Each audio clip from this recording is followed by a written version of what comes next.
How do you describe that performance? You just stick it to your guns, man. You're going with the two guys who got you there, and they dominated. I mean, the thing about these Nuggets that we keep doing throughout the playoffs are, crazily insisting that somebody has an answer for this offense.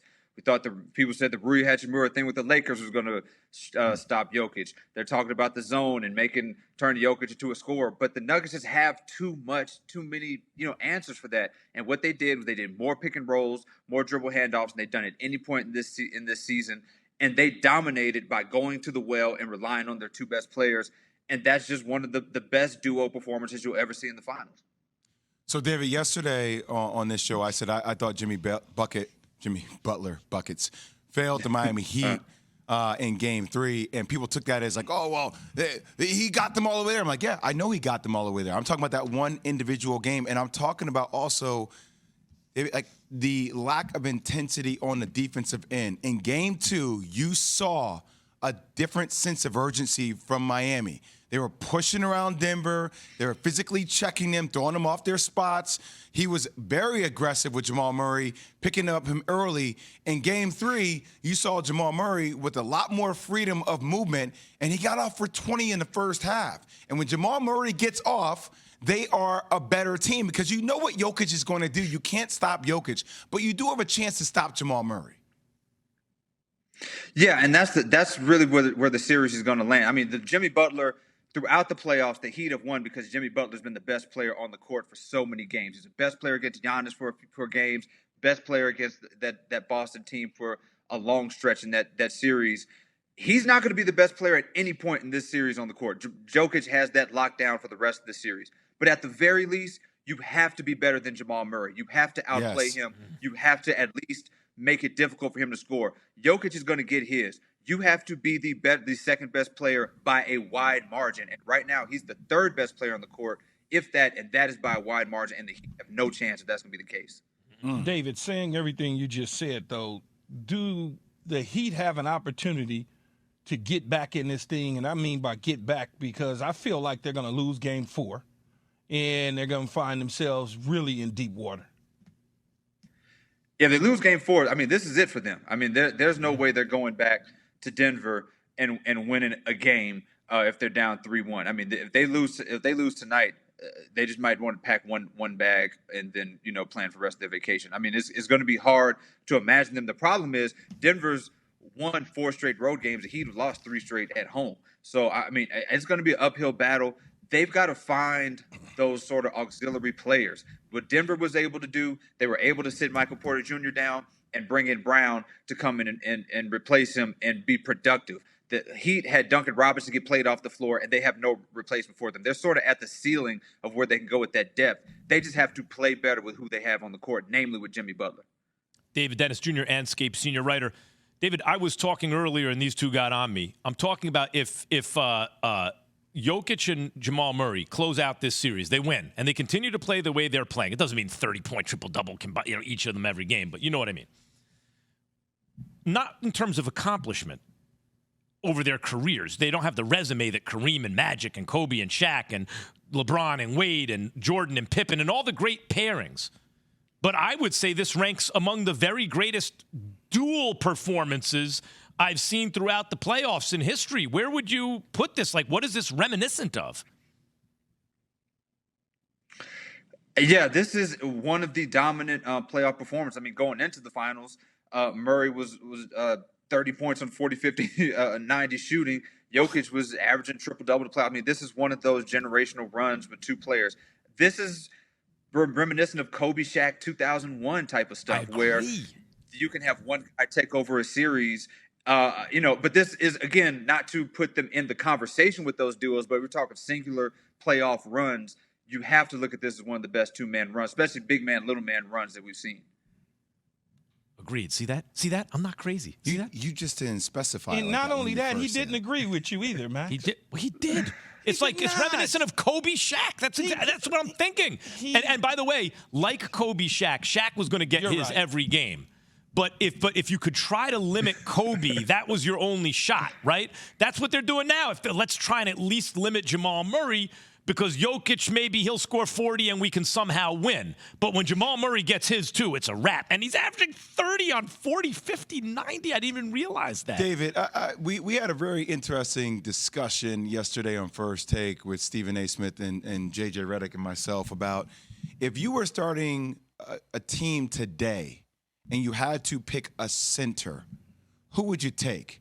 We had our choices from Hakeem Olajuwon to David Robinson to Nikola Jokic, to the likes of Shaq. I'm curious with you because you're a basketball savant, like you love this game, you study it. Who would you take and why? Man, I think I would have to go with Kareem, man. If I'm starting a franchise with anybody, it'd have to be somebody with the most indefensible single shot in NBA history, who was, 28 points for 15 years or so in his career, who was also defensively, I think, kind of underrated for the way that he played with some of these offensively explosive teams. So if I'm starting a franchise, especially, we're talking about drafting rookies, I'm going to pick the greatest college player of all time and have him come join my team, and we can, see how many championships we can win with the 15 years of dominance. So I'm starting with Kareem. Okay, and who would you pick if you had to think about the best offensive skill set from a center position? I mean, I think Jokic would probably be up there, but I think Hakeem? he's more diverse in terms of that. I think Hakeem is more diverse, but again, I'm going with Kareem because he doesn't need that much diversity in the skill set. He had the single hardest shot to ever defend. So come up with the second best shot when you can stop the first one. And I just think that in terms of somebody who underrated passer, great defender, but also offensively had a shot that nobody could touch and could do it consistently for all those years, I would say Kareem. But I think Olajuwon, in terms of actual footwork, ball handling, moves in the post, I think he's up there also. But across the board, I think I'm starting things with Kareem.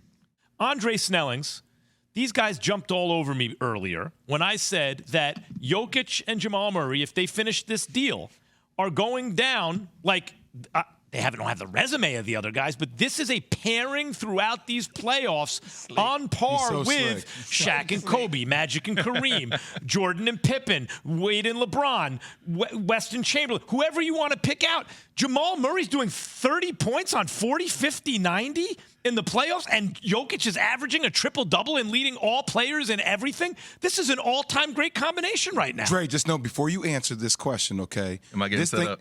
No, you're not. But this thing has crystallized for Max. Like, he did not say that originally an hour and a half, 2 years ago. He just said if these guys win, they'll be in the same conversation. As a playoff but he didn't qualify how they would be in the same conversation. Well, because they've only played in 2 playoffs He's now together, done Jay. that, so it actually makes sense. But go ahead. It made sense at the time. Go ahead, Dre. It's taking time for him to clean some of the mess Clean up. it up. It's not a mess. It's only a mess in your own head. Go ahead, Dre. Yeah, so for this playoff run, I think that's a very fair thing to say.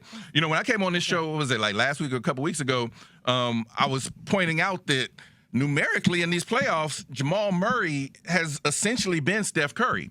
And when I said that, I hadn't actually looked at it. But if you look at Murray's numbers for this year's finals run and Curry's numbers from last year's, Murray's are actually a little bit better. And Steph Curry last season was considered kind of his crown jewel, right? The year that he really showed what he could do in the postseason and he led his team to a championship. And that's the player that's universally considered the second best player in this, Jokic-Murray pairing. So I think that's a fair thing to say. If they finish this off, it's going to be a run where the two of them can look any two players that have ever had one particular series eye to eye and say, yeah, we did it on y'all level. But see here, Dre, it's where I gotta disagree with you. All right. Hardcore stance here. What you got?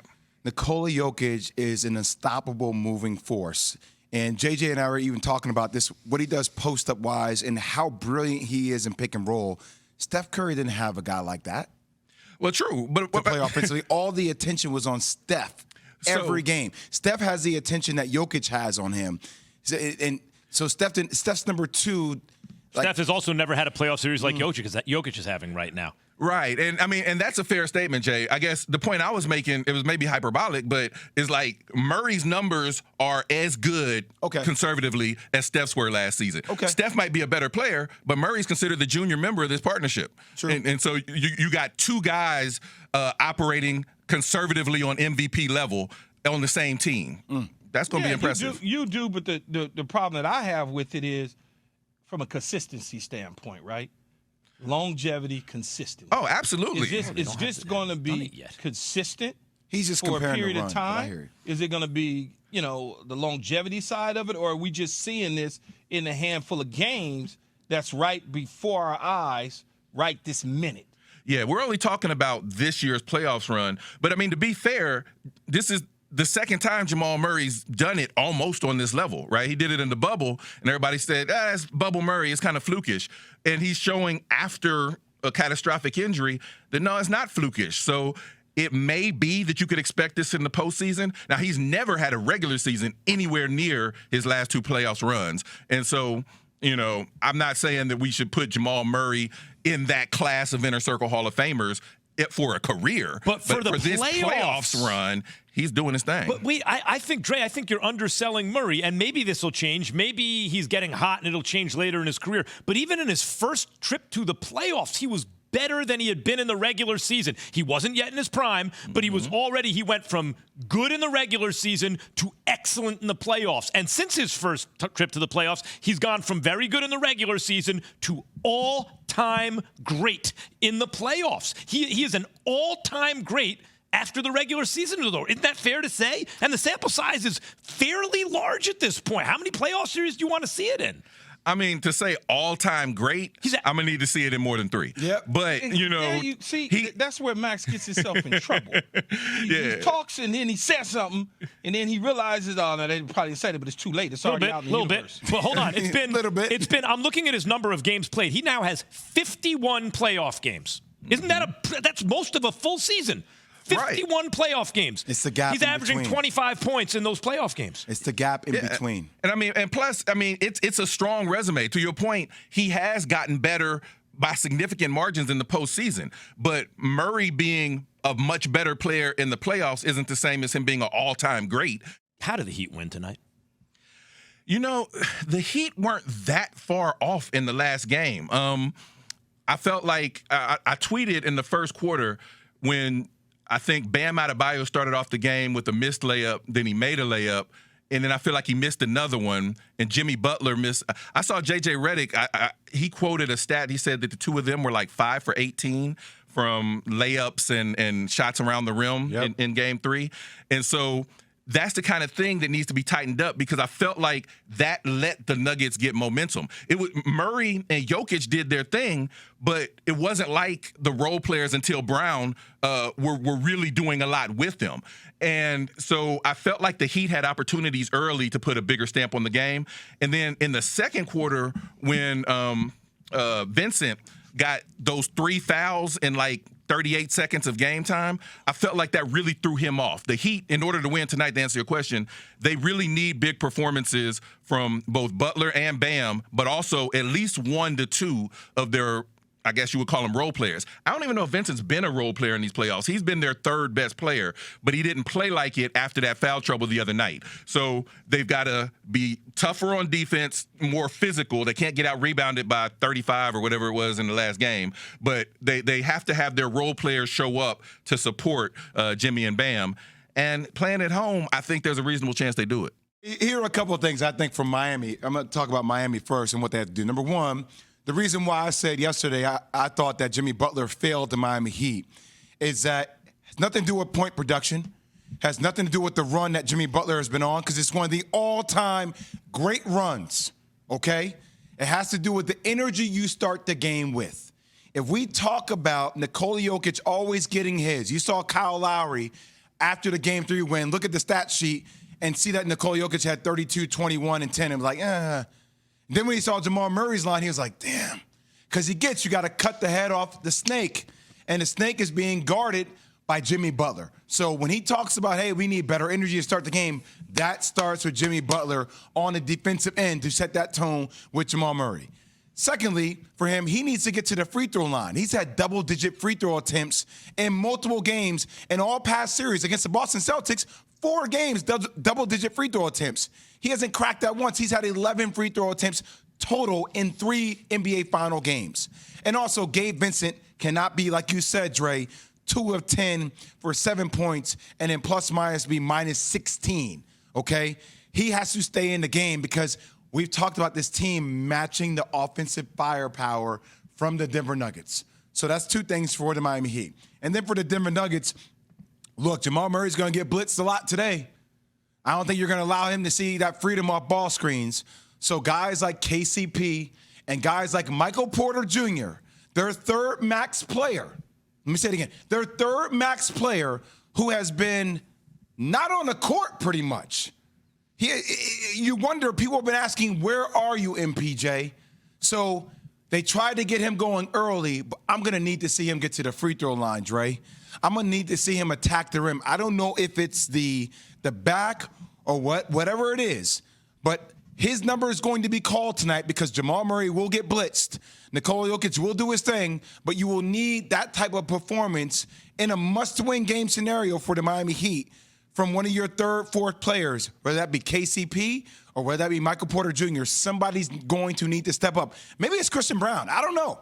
You tell me, but it's not looking good for MPJ when you're the third max player and you are being benched. And the rookie is the person that your star player in Jokic is saying at a press conference, he's the reason why we won the game. He's the reason why we won the game for 15 points off the bench and the energy he brings defensively. He was. Yeah. He salted it away. So, absolutely. So, by the way, I thought Porter Jr., Dre, was going to be sort of the secret weapon these playoffs. He's 6'10", so he's sort of, even when he's not covered, even when he's covered, he's kind of open because he can shoot over guys, and he's a pure shooter. And I figured, he's going to get hot some games. He's been awful, but these other two guys, Jamal Murray and Jokic, have been so good that they can withstand having a max contract type player who's unplayable almost on both ends of the floor. It's unreal. Yeah, and the fact that it's happening in this series, when coming in, that was one of the talking points, right? The Nuggets are so much bigger than the Heat. And so Porter, who, like you said, is 6'10", I've heard some people say 6'11", he's effectively being guarded by somebody that's 6'5". And so in that first finals game, he at least grabbed double-digit rebounds. And it was like, okay, take advantage of your size that way. If your shot's not going to be going, there's other things you should be able to do. Yeah, it's never a good look when your third max guy has to be on the bench. It's honestly what we saw last series when the Nuggets made the Lakers have to sit D'Angelo Russell, right, who was supposed to be kind of the third star to LeBron and AD. And by games 3 and 4, he was barely getting on the court. So it's still early in the series. Porter still has the chance to make his mark in some positive way. But, yeah, right now it hasn't been going good. He's getting carried. Also key, too. Key, he was being guarded by Kevin Love, who started the last two games multiple times. I'm telling you, he could not drive by Kevin Love. Kevin Love, I love him. He's 34 years old. But Kevin Love's body is like he's 50. Like Perk say, Love be moving them puppies. Oh, my goodness. And you're like, Michael Porter, MPJ, you're 24 years old. You're supposed to be him. Like all that swag a couple years ago about I should have gotten the ball in the playoffs and things of that sort. Like that was you remember that, Dre, in the bubble? He's like, I should have gotten the rock and I'm not getting my touches. And you're like, Jerry West passed on him twice in the draft. Jerry West did because of the back. So one thing I will say outside of the back, when it comes to Murray and Porter, going back to the bubble, I've noticed it seems to be difficult for the two of them to both be up at the same time. It's like when one of them's up, the other one's struggling. And that happened in the bubble, but it also kind of happens in the regular season. And I wonder if that's why we talked about Murray's regular season numbers not being as big as they've been in the postseason. In the regular season, he gets his 21 a game, and Porter gets his 17. Well, now we're seeing Murray amped his way up, and Porter, if he's not scoring, doesn't seem to be able to consistently bring the effort in other ways to stay on the court and be a positive contributor. And then another thing is some guys' personalities really are like that. Like I think of El Duque, my favorite pitcher ever, right? El Duque for the Yankees, man, he would come in and he'd be hurt in the regular season. He'd be pretty good and whatever, but in the playoffs, one of the best ever. And it was consistently like that, right? That's just the way the dude is wired, man. Give him the ball with the money on the line. He's different. Jamal Murray just may be one of these dudes. Does Miami win? Lock it in. Does Miami win, Dre? I think so. I think we go back 2-2. Lock It In is brought to you by Gorilla for the toughest jobs on planet Earth. Hey. I agree. I think I would lock that into. I think Miami, with this much on the line, Jimmy Butler's got to know he's got to put his cape on in the fourth quarter. Got to do it right now. It's now or never. And I think it's going to happen. Yeah, I wonder with Butler, if it'll be the type of thing where a week to a month after the finals end, we hear them talk about, oh, he might have to go back and have more done with that ankle. Like, I don't have any inside knowledge, but I do know how explosive he was when Joel Embiid was calling him Hemi Butler in that series against the Bucks. He hasn't had that same level of explosion really in any of the matchups since. He had one, I think, 30-point game. I think he's only had one 30-point game total in the playoffs since that injury. And so I was interviewing Nick Friedel the other day, and I was asking him, because he's on the ground, he covers the Heat, and he's covering the finals. He wouldn't say anything about there being more to the ankle. He said he thinks Butler's just exhausted. But I don't know. Lacking that explosion, he hasn't been able to get that last little bit over Aaron Gordon to be able to score when Gordon's on him. Thanks for watching ESPN on YouTube. For live streaming sports and premium content, subscribe to ESPN Plus right now.